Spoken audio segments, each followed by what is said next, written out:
Nitasema na wewe mambo ya kufanya kama unataka dunia ikukumbuke. Mambo ya kufanya kama unataka dunia ikukumbuke. Mambo ya kufanya kama unataka dunia ikukumbuke. Na nitazungumza mambo mawili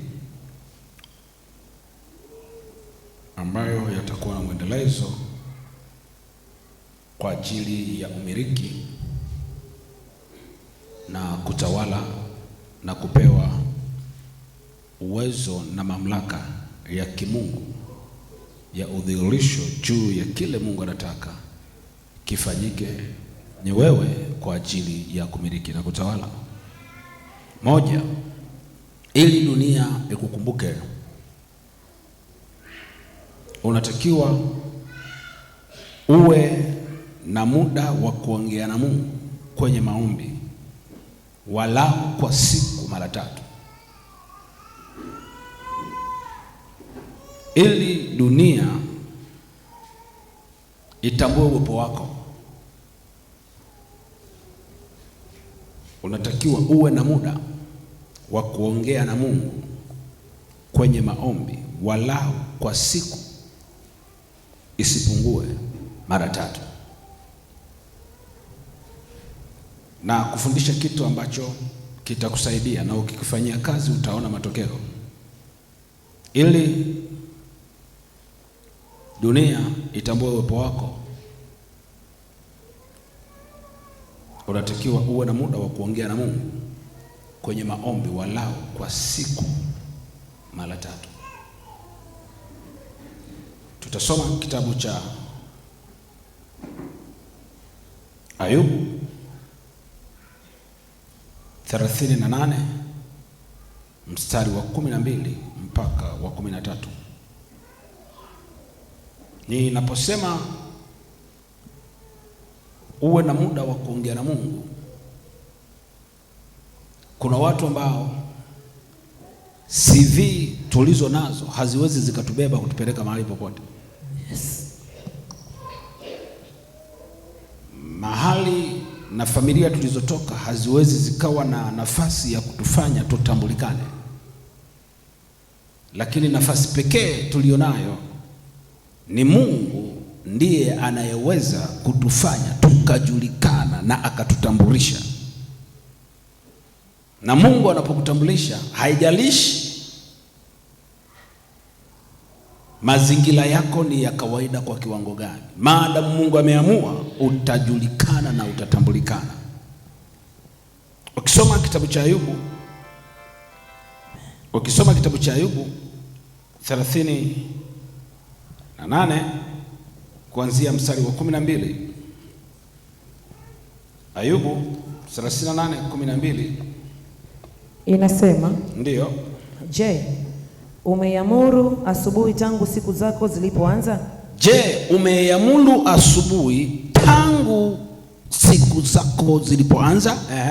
Umeyajulisha mapambazuko mahali pake? Mapambazuko umeyajulisha mahali pake, yapate kuishika miisho ya nchi. Waovu wakung'utwe wakae mbali nayo. Waovu wakung'utwe wakae mbali nawe. Niendelee mpaka 14. Mpaka 14. Hubadilika mfano wa udongo chini ya muhuri. Vitu vyote vinatokea kama mavazi. Na waovu nuru yao huzuiliwa isiwafikie. Na mkono ulioinuka huvunjika. Je, umeziingia chemichemi za bahari? Au umetembea mahali pasili pa vilindi? Je, umefunuliwa malango ya mauti? Au umeyaona malango ya kuzimu? Umeyafahamu mapana ya dunia? Haya, sema, ikiwa unajua hayo yote. Amen. Ishi hapo. Bwana asifiwe. Bwana asifiwe. Amen. Ni kitu cha kawaida lakini kimebeba. Je, umeamuru asubuhi tangu siku zako zilipoanza? Ni nani tangu walipoamka aliamka na Bwana na akaiamuru siku ya leo tangu alipoamka iwe upande wake, ili kila anapofanya, kila anapotenda jambo lolote siku nzima iwe upande wako kupigania. Inakuwa upande wako kazini, inakuwa upande wako ofisini, inakuwa upande wako nyumbani, upande wako unapotembea njiani, hata utakapofika unakutana na waovu, hawatakuzuru kwa sababu tangu unaamka uliweka ulinzi wa siku nzima, kwamba hii siku ya leo hakuna mabaya yatakayoinuka juu yangu.